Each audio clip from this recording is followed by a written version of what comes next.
Hi, I'm Jason Ramsden, and I believe we can all work on leading a more positive and intentional life. And this show details my journey by sharing my learning, stories, and conversations with guests. If you want to lead a more intentional life focused on being the best you possible, please subscribe today.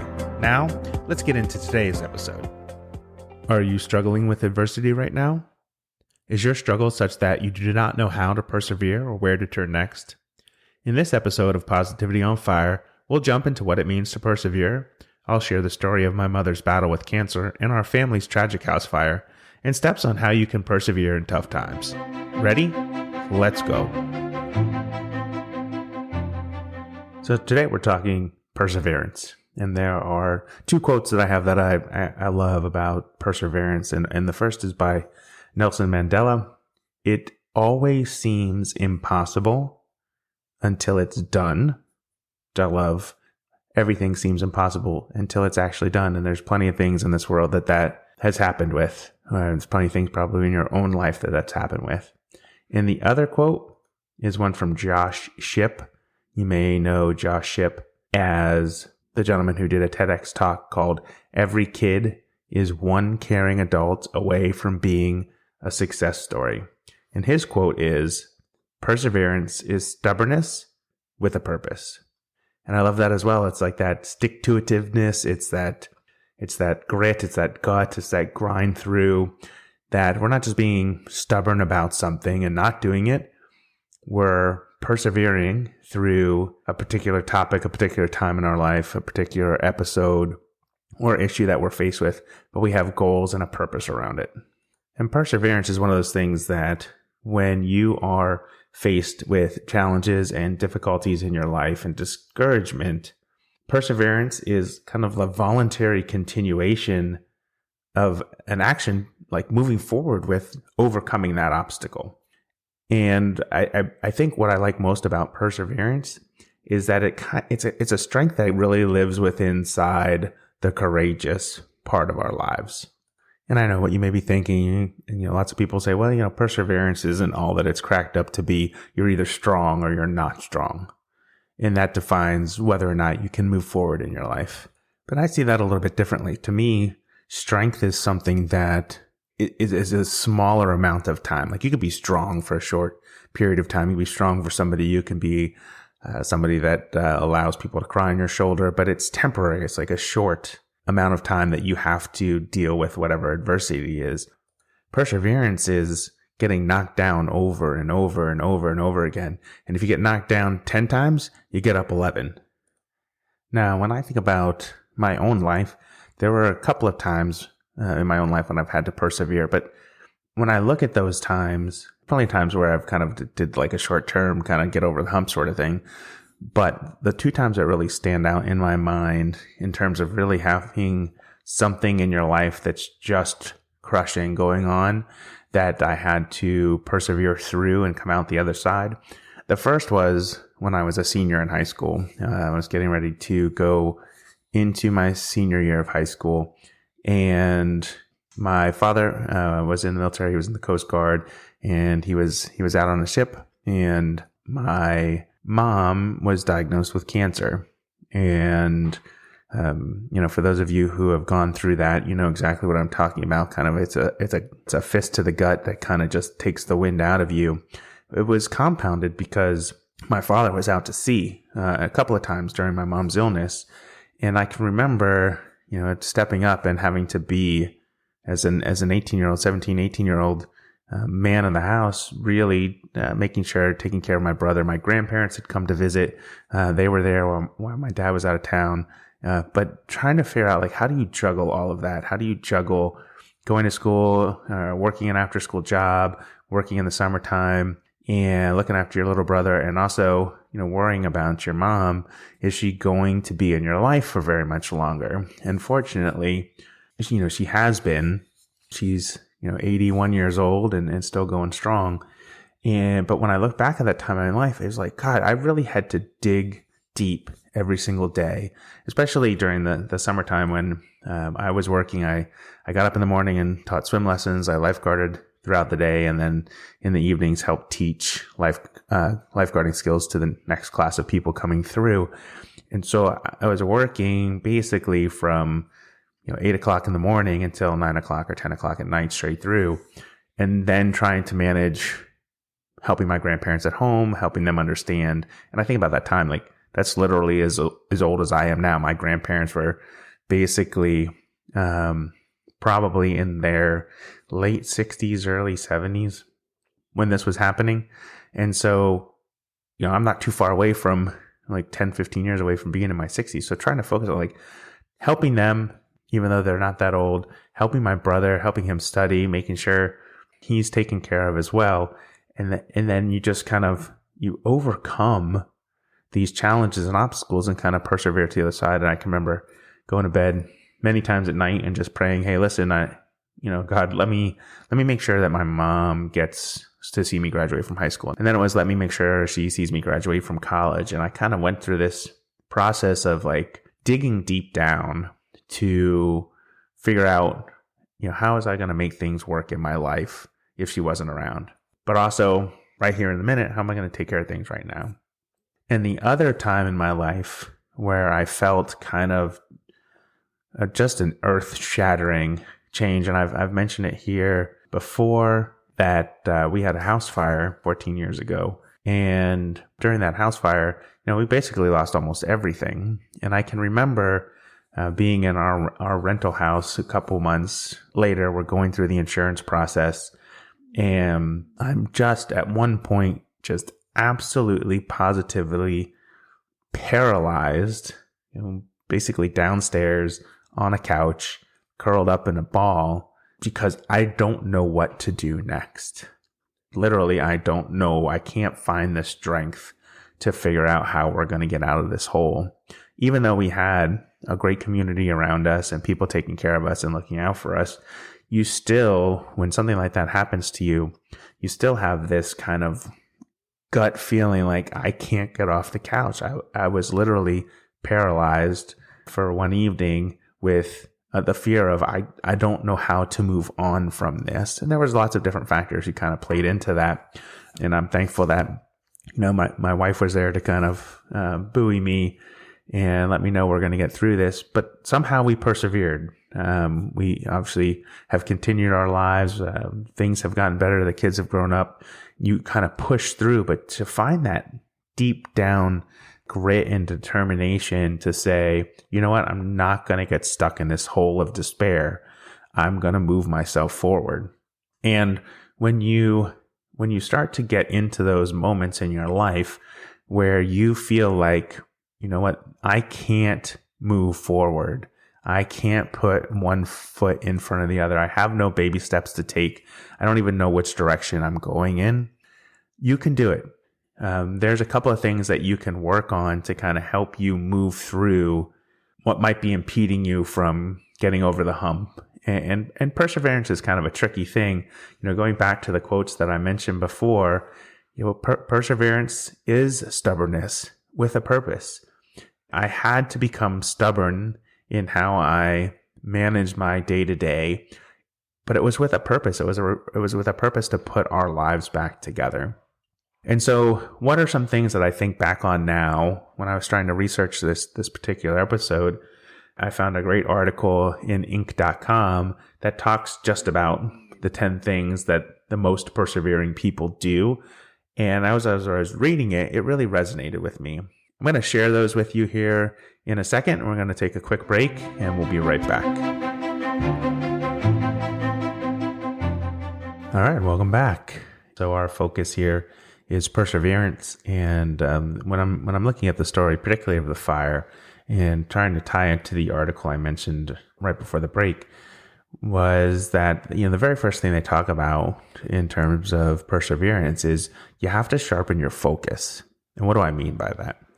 Well, when you need to sharpen your focus, the very first thing is you have to keep your goals visible at all times. And some people say, actually put it on the refrigerator. For me, in the case of the fire, it was pretty simple. It was like, put my family back together, put our lives back together. It was like, we needed to buy clothing. We needed to start buying furniture. In our rental, we had no beds. We had no clothes. It just became this series of trying to put our lives back together. And, I give my wife a lot of credit. She did a lot of that work. Mine was more focused on the insurance company and trying to make sure that, we were taken care of there. But our goal was put our lives back together, literally. Second thing that you have to think about when you're trying to persevere through something is you have to let worry go. And I know that sounds like a big challenging task. And in my case, or in my family's case, when we were talking about the fire, what didn't we worry about? What I think works well, and this article talks about it, is that you have to try and minimize the time between that very first worried thought and your mind's desire or want to go ahead and attack it. I think there's a great quote from Mark Twain. He once said, "I've suffered a great many catastrophes in my life. Most of them never happened." And I think that's important to keep in mind too, is that we worry a lot about things that are out of our control. And I've said this before, if we could fix it, then there's no need to worry about it. Make sure as you're kind of trying to push through things is push that worry to the side. There's no need for it. You need to get back and focus on your goals. The other thing you can look to do too is also create boundaries in your life. As you're trying to persevere through something, create some boundaries in your life where maybe your inner circle shrinks. When you're going through a tough time, if you have a community around you, they're going to want to help. But oftentimes that help comes up in different ways that maybe is not always helpful to you. So circle the wagons and kind of have a smaller group in order to define the boundaries of your life at that moment in time so that you can hyper focus on how you're going to get over the hurdle of the issue that you're facing.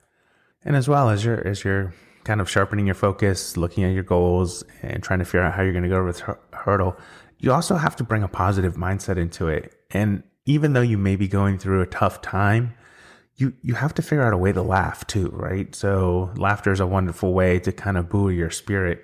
And I truly believe that regardless of what you're going through, that spinning up a positive mindset is critical to being able to get over the hump. It really helps with your determination. It helps with your grit.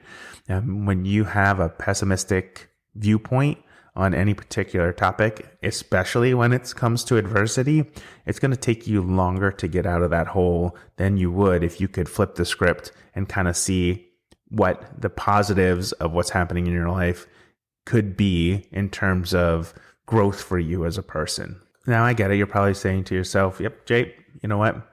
I hear what you're saying, but whenever I'm faced with huge obstacles in my life, I get super overwhelmed and at times I get lost. And I understand that.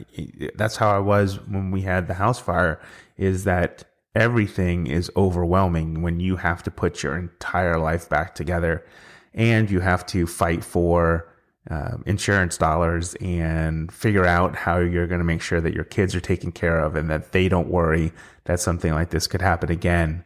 And I get it. It's hard to be hopeful. It's hard to be optimistic when you are totally consumed, or your present is totally consumed by pain and frustration and unknowing about what the future will bring for you.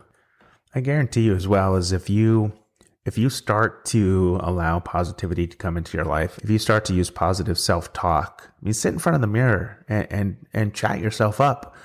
Get yourself focused on, yes, I can do this. Tell yourself that you can get through it.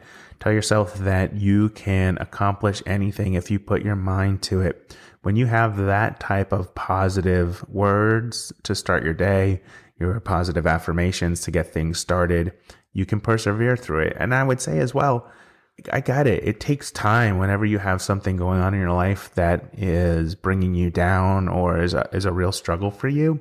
You have to have patience. Like perseverance and patience go hand in hand. Sometimes it takes a long time to get over the hump. And I know you may not see the light at the end of the tunnel. I guarantee you it's there.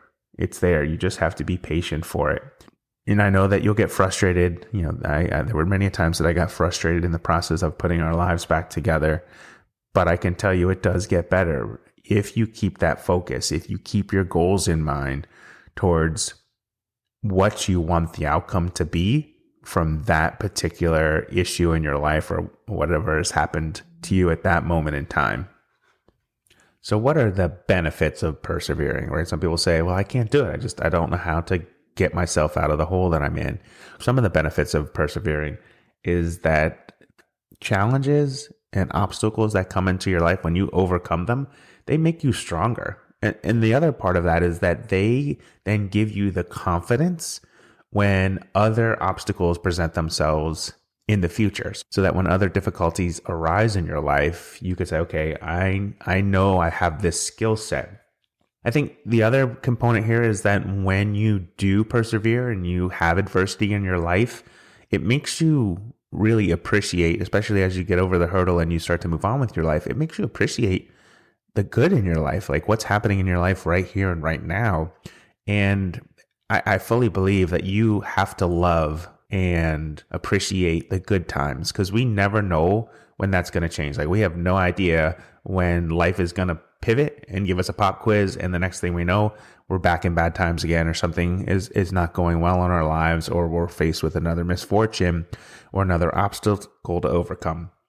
So I truly believe that facing adversity and using perseverance really makes you appreciate the good times you have in your life right now. I also see perseverance as a way of gaining new skills and experiences. As you start to go through your life and as you start to see different things coming your way, experience is huge. Experience really helps guide you through perhaps that next obstacle that comes up in your life. And I'll close with this one last thought, is that as we have challenges in our lives, as we go and have changes in our lives, as we're faced with obstacles and adversity, and we really push through to persevere, I mean, there's nothing better than coming over the top of a challenge and putting it behind us and really sitting down in a moment and saying to ourselves, you know what? I've grown. I've grown as a person. So if I look back at the time when my mom was sick when I was in high school, what I learned from that, and also with the house fire my family experienced when the kids were younger, yes, I would rather have never have had those things happen in my life. But the things that I learned from those challenging times, how to be forward focused, how to look at the future, how to chunk things into small goals, how to take baby steps, how to get over tiny hurdles and be able to push through until I did see the light at the tunnel, has been huge in my life. And I think the same is probably true for you.